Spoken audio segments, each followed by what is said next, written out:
Hello കൂട്ടുകാരെ, എല്ലാവർക്കും സുഖല്ലേ? അപ്പോൾ ഇതാണ്ട് വേവിച്ചെടുത്ത സേമിയ ഒരു പാത്രത്തിലോട്ട് ഇട്ട് കൊടുത്തിട്ട് അതിലേക്ക് രണ്ട് മുട്ടയും കൂടെ പൊട്ടിച്ചൊഴിച്ചിട്ട് ഇതുപോലെ നന്നായിട്ടൊന്ന് മിക്സ് ആക്കി നോക്കിയിട്ടുണ്ടോ? നല്ല അടിപൊളിയായിട്ട് ഉണ്ടാക്കിയെടുക്കാം. നല്ല ടേസ്റ്റിയാണ്. വെറും 10 മിനിറ്റിൽ ഉണ്ടാക്കിയെടുക്കാൻ പറ്റും കേട്ടോ. അപ്പോൾ ഇത് എങ്ങനെ ഉണ്ടാക്കുന്നതെന്ന് കണ്ടു നോക്കാം. അതിന് മുന്നേ ചാനൽ ഇതുവരെ സബ്സ്ക്രൈബ് ചെയ്യാതെ ആരെങ്കിലും കാണുന്നുണ്ടെങ്കിൽ പ്ലീസ് ഒന്ന് സബ്സ്ക്രൈബ് ചെയ്തേക്കണേ. അപ്പോൾ ഇത് ഉണ്ടാക്കിയെടുക്കാൻ വേണ്ടിയിട്ട് ഫസ്റ്റ് നമുക്ക് ഈ സേമിയൊക്കെ ഒന്ന് വേവിച്ചെടുക്കണം. അതിന് വേണ്ടിയിട്ട് ഞാനൊരു പാത്രം, ഒരു പാൻ ഒന്ന് എടുത്ത് അടുപ്പത്തേക്ക് വെച്ചിട്ടുണ്ട്. അതിലേക്ക് ഇനി നമുക്ക് വെള്ളം ചേർത്ത് കൊടുക്കാം. അപ്പോൾ കുറച്ചധികം വെള്ളം ചേർക്കുന്നുണ്ട്.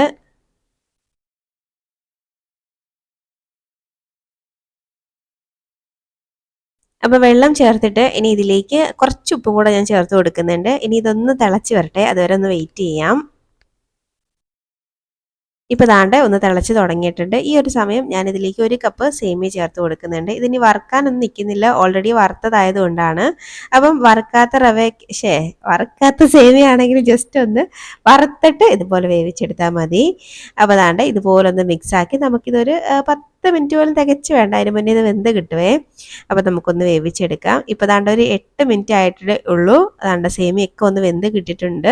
ഇങ്ങനെ അമർത്തുമ്പോഴേക്കും പെട്ടെന്ന് തന്നെ ഇത് രണ്ടായിട്ട് ഇങ്ങനെ മുറിഞ്ഞ് കിട്ടുന്നുണ്ടെങ്കിൽ ഇത് വെന്തു എന്നാണ് കേട്ടോ. അപ്പോൾ നമുക്ക് ഇതിനി ഈ വെള്ളത്തിൽ നിന്ന് ഇതങ്ങോട്ട് ഊറ്റി മാറ്റി വെക്കാം.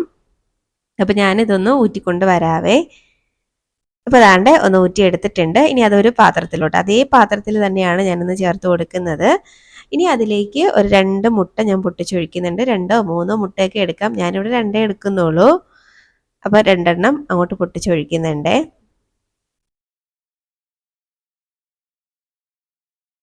ഇനി നമുക്കിത് നല്ലപോലെ ഒന്ന് മിക്സാക്കി കൊടുക്കാം. നന്നായിട്ട് ഒന്ന് മിക്സാക്കി എടുക്കാം.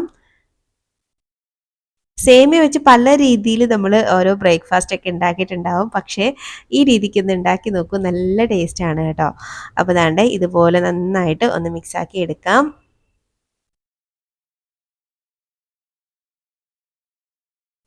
അപ്പോൾ അതാണ്ട് ഞാനൊന്ന് മിക്സാക്കി കൊടുത്തിട്ടുണ്ട്. ഇനി നമുക്കിത് അടുപ്പത്തേക്ക് ഒന്ന് മാറ്റാം.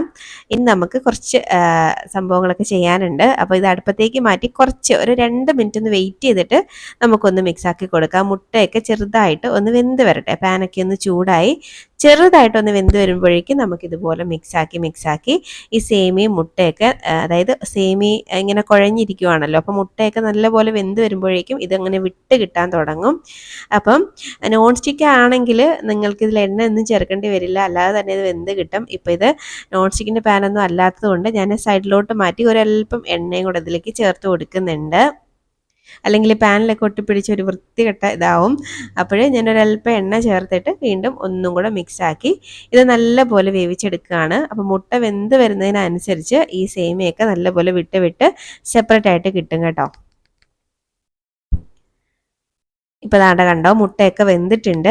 ആ സേമിയൊക്കെ നല്ല പോലെ ഒന്ന് സെപ്പറേറ്റ് ആയിട്ട് വന്നിട്ടുണ്ട് കണ്ടോ, ഇങ്ങനെ നമുക്ക് കിട്ടും. അപ്പോൾ ഒരു 2-3 മിനിറ്റ് ആകുമ്പോഴേക്കും ഇതുപോലെ ഒന്ന് കിട്ടും കേട്ടോ. അപ്പം ഇതുപോലെ ഒന്ന് മിക്സ് ആക്കിയിട്ട് ഇനി ഇതിലേക്ക് നമുക്ക് ഒരു സവാളേൻ്റെ പകുതി മാത്രം അത് അരിഞ്ഞത് അങ്ങോട്ട് ചേർത്ത് കൊടുക്കുന്നുണ്ട്. ഇനി ഇതിലേക്ക് ഞാൻ കുറച്ച് ക്യാപ്സിക്കം അരിഞ്ഞതും കൂടെ ചേർത്ത് കൊടുക്കുന്നുണ്ട്. ക്യാപ്സിക്കം ചേർക്കണം നിർബന്ധമില്ല, ഉണ്ടെങ്കിൽ ചേർത്തോളൂ, നല്ലൊരു ഫ്ലേവറൊക്കെയാണ്.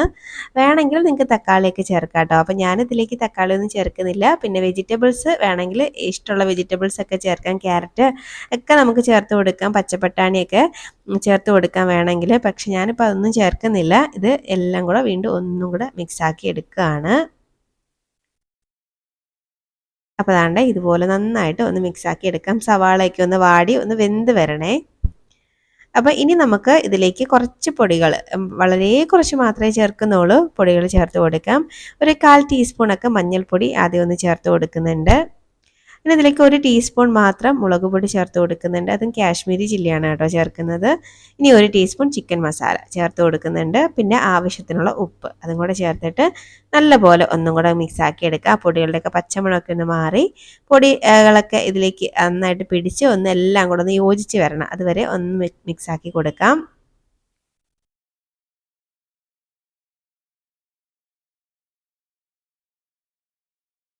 ഇപ്പോൾ ദാണ്ട് നന്നായിട്ട് ഞാനൊന്ന് മിക്സാക്കി എടുത്തിട്ടുണ്ട്. ആ പൊടികളുടെ പച്ചമണമൊക്കെ ഒന്ന് മാറി അതിലേക്ക് നന്നായിട്ടൊന്ന് യോജിച്ച് വന്നിട്ടുണ്ട് കണ്ടോ. അപ്പം നന്നായിട്ട് മിക്സാക്കി എടുത്തിട്ടുണ്ട്. ഇനി ഇതിലേക്ക് ഫൈനലി കുറച്ച് തേങ്ങയും കൂടെ ചേർത്ത് കൊടുക്കാം. പക്ഷേ തേങ്ങ ഇതിൽ നിർബന്ധമുള്ള കാര്യമല്ല. തേങ്ങ ചേർത്താൽ കുറച്ചും കൂടെ ടേസ്റ്റാണ്. തേങ്ങ ചേർക്കാതെ നമുക്കിത് കഴിക്കാം കേട്ടോ. അപ്പോഴും ഞാൻ കുറച്ച് തേങ്ങ ചേർത്ത് കൊടുത്തിട്ടുണ്ട്. ചേർത്ത് നന്നായിട്ട് ഒന്നും കൂടെ മിക്സാക്കി എടുത്തു കഴിഞ്ഞാൽ നല്ല ടേസ്റ്റി ആയിട്ടുള്ള ഒരു സേമിയ വെച്ചിട്ടുള്ള ഒരു ബ്രേക്ക്ഫാസ്റ്റാണ്. സേമിയ ഉപ്പുമാവെന്ന് വേണമെങ്കിൽ പറയാം. പക്ഷേ നമ്മൾ സാധാരണ സേമിയയുടെ ഉപ്പുമാവ് ഉണ്ടാക്കുന്ന കണക്കല്ല, ടേസ്റ്റ് അല്ല, ഒരു വ്യത്യസ്ത ടേസ്റ്റാണ് കേട്ടോ. അപ്പോൾ കുട്ടികൾക്കൊക്കെ നല്ല പോലെ ഇഷ്ടമാവും, നമുക്കും ഇഷ്ടമാവും കേട്ടോ. അപ്പോൾ എന്തായാലും ഇതുപോലെ ഉണ്ടാക്കി നോക്കണേ. അപ്പോൾ നമ്മുടെ ഈ സേമിയ ഉപ്പുമാവ് ഇവിടെ റെഡി ആയിട്ടുണ്ട്. ഞാനിതിനെ ഫ്ലെയിം അങ്ങ് ഓഫ് ആക്കാൻ പോവുകയാണേ. അപ്പോൾ അതാണ്ട് കണ്ടോ, അടിപൊളി ടേസ്റ്റി ആയിട്ടുള്ള നല്ലൊരു ഐറ്റമാണ് കണ്ടോ. ഇതുണ്ടെങ്കിൽ നമുക്ക് രാവിലെ ബ്രേക്ക്ഫാസ്റ്റിനോ അല്ലെങ്കിൽ ഡിന്നറായിട്ടോ അല്ലെങ്കിൽ വൈകിട്ട് കുട്ടികളൊക്കെ സ്കൂൾ വിട്ട് വരുന്ന സമയത്തൊക്കെ കൊടുക്കാൻ പറ്റിയൊരു ഐറ്റമാണ്. ഉണ്ടാക്കി നോക്കിയിട്ട് അഭിപ്രായം പറയാൻ മറക്കരുത്. അതുപോലെ വീഡിയോ ഇഷ്ടമാവുകയാണെങ്കിൽ ലൈക്ക് ചെയ്യാനും മറക്കല്ലേ. അപ്പോൾ ഇനി ഒരു റെസിപ്പിയുമായിട്ട് നമുക്ക് വീണ്ടും കാണാം. അതുവരേക്കും ബൈ. Thanks for watching.